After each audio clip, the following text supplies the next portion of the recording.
Welcome to The Explainer. Today, we're jumping into the really fascinating and, yeah, sometimes ruthless world of literary criticism. We're going to look at how the experts judge art, and you'll see pretty quickly it's not always about what they see, but how they choose to look. So let me just start with this question. Can a novel from a legendary author, one that's been praised by famous critics, actually be a total failure? I mean, it sounds impossible, right? Well, the answer might just be yes. It all, and I mean all, depends on the tools a critic decides to pull out of their toolkit. So think of it like this. Every critic has a toolkit. And for today, we're going to focus on two really essential tools. First, you've got the scalpel. It's for that super precise surgical dissection of a single work. And then you have the panorama, which is for taking that big, wide-angle view of an entire career. All right, let's see this scalpel in action.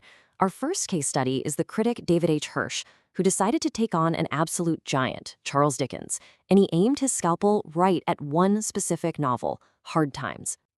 And Hirsch pulls absolutely no punches. He calls Hard Times, a book that other major critics loved, one of the dullest and least successful things Dickens ever wrote. I mean, what a shocking claim. But Hirsch, he came prepared.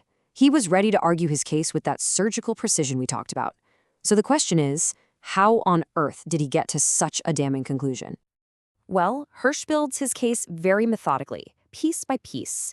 First, he goes right for the novel's foundation, its symbolism, which she basically calls naive. Then he moves on to the people in the story, arguing that the characters are just hopelessly flat. And finally, he takes apart the plot itself, dismissing all the big emotional moments as nothing more than cheap, threadbare melodrama. Let's start with the symbolism part. Hirsch's main point here is that the symbols in this book are kind of lazy. For example, a character like Sissy Jupe, she doesn't really embody vitality and goodness in a rich, complex way. She just kind of becomes a walking sign that says vitality and goodness. In his view, these are just empty signs that don't have the depth you'd expect from a true literary symbol. Okay, next up, the characters. To make his point, Hirsch borrows this idea from the author E.M. Forster, describing them as flat. What does that mean? It means they're built around just one single idea, and they never ever change or surprise you. And for Hirsch, here's the real problem. Using such one-dimensional characters to explore a huge, serious theme like industrialization was, and this is his word, an artistic catastrophe. And this comparison just illustrates his point perfectly. Hirsch puts Dickens's use of an embarrassingly obvious sunbeam, to represent good versus evil, right next to the incredibly complex, multi-layered color symbolism that Herman Melville uses in Moby Dick. It's like one is a flashlight and the other is a prism. So, when Hirsch puts all these pieces together, his final verdict is just brutal. He sees characters who change for no logical reason, big climactic scenes that feel sentimental and trite, and ultimately an attack on industrialism that, by trying to champion the heart over the mind, ends up making both seem cheap. For Hirsch, it's a complete artistic failure. Okay, let's put the scalpel away. We're going to pick up a completely different tool now, the panorama. We are shifting gears from dissecting just one book to taking in an entire career. And our subject is the incredibly prolific writer J.B. Priestley.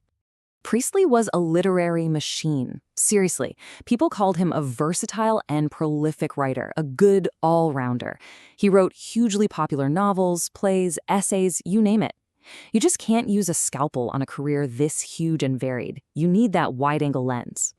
And that panoramic view, it reveals this fascinating landscape of incredible highs and some pretty noticeable lows.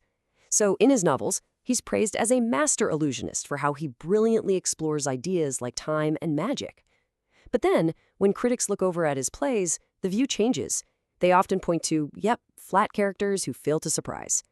And his nonfiction wasn't safe from criticism either, sometimes getting slammed for a narrow-minded or muddled-headed analysis.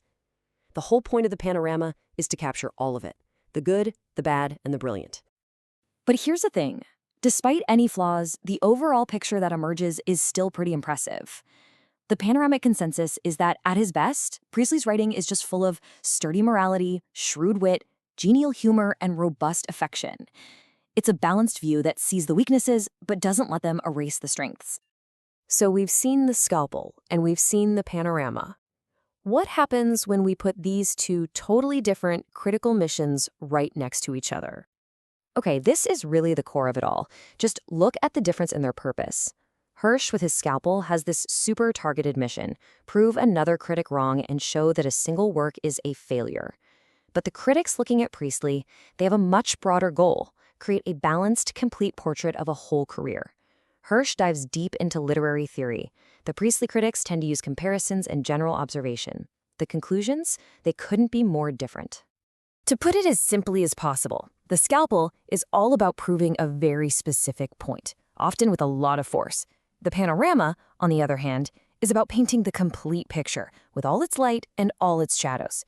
And neither one is right or wrong, they just have completely different jobs to do.